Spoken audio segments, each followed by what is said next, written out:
Okay, let's talk about a major milestone, saving your first $10,000. Have you ever really thought about what it feels like to have that kind of a safety net? Because it's not just about the number. It's a huge psychological shift that completely changes how you see the world and maybe even more important, how you see yourself. You know the feeling, right? It's 3 a.m., you're staring at the ceiling, and your mind is just racing. What if the car breaks down? What if there's a surprise medical bill? What if something happens to the dog? That constant low level hum of anxiety, it's just always there when you're living on the edge. When you've got nothing in the bank, your entire financial life is about playing defense. Every single decision is this stressful, careful calculation.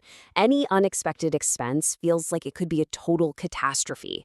You're not making choices about your future. You're just reacting, trying to put out fires and survive until the next paycheck. So, what's the big deal with 10 grand? Is it some magic number? Not really, but it is a major psychological tipping point. For most of us, it's just enough cash to handle the kind of emergencies that would normally send our lives spinning out of control. And once you hit that point, believe me, the whole game changes. Now, this is the part that everybody gets wrong. People who hit this goal don't suddenly go out and buy a bunch of fancy stuff. No, the real change is all internal.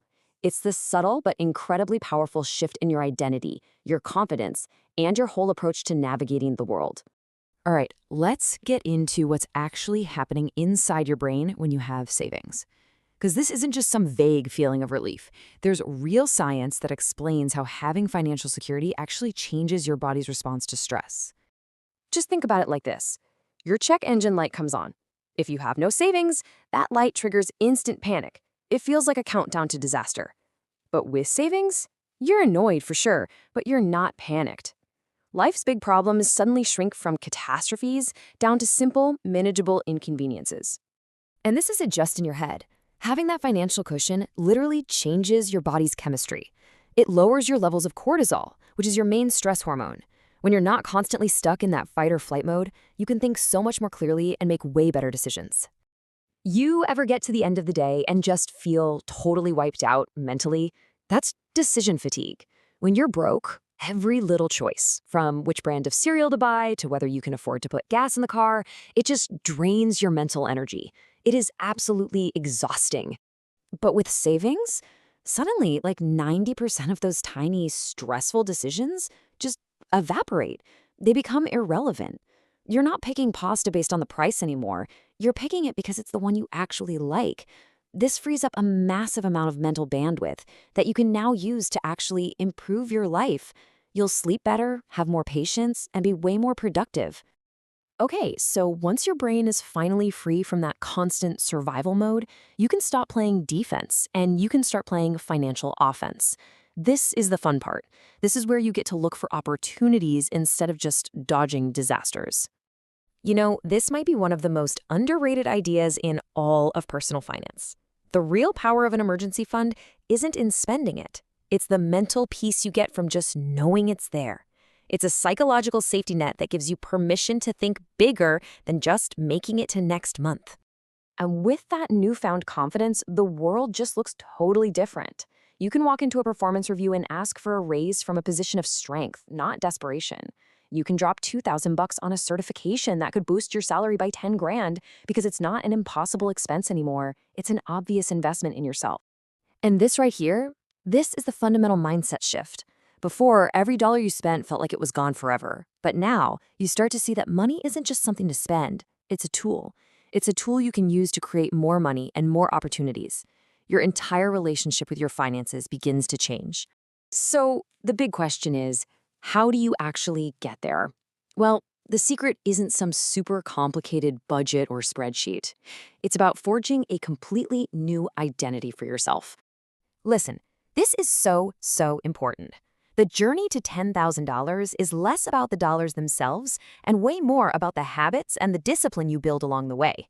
You have to become the type of person who saves, not just be someone who's temporarily cutting back on stuff.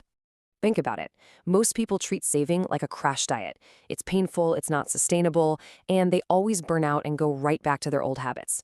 The approach that actually works is to build a new identity. When you see yourself as a saver, you just naturally start making choices that line up with that identity. It feels automatic, not forced. And here's the playbook for how you build it. You start small. I mean, ridiculously small. What matters is being consistent, not the amount. Then you automate it, set up a transfer so the money is gone before you can even touch it, and you have to reframe the goal. You're not depriving yourself today, you're buying freedom for your future self. It's a process, and trust me, it gets easier and easier over time. Now let's talk about the ultimate reward for this whole journey, because it is about so much more than just having cash in the bank. It's really about the quality of life that you unlock for yourself. Just let that sink in for a second. We all know someone who makes a six-figure salary, but is somehow always broke. Why? Because the most important skill in building wealth isn't how much you earn, it's how much you keep. Hitting this $10,000 milestone proves you've mastered that skill. And this is the real prize. Studies show that people with emergency funds sleep better. We know money stress is a huge source of conflict in relationships. When you take that pressure off the table, literally every single part of your life gets better. You finally get the freedom to choose your own path instead of just reacting to whatever life throws at you. So, at the end of the day, remember this. The $10,000 is just the key. The door it unlocks leads to a version of you that is calmer, more confident, and totally in control. The person you become during that journey is infinitely more valuable than the money itself.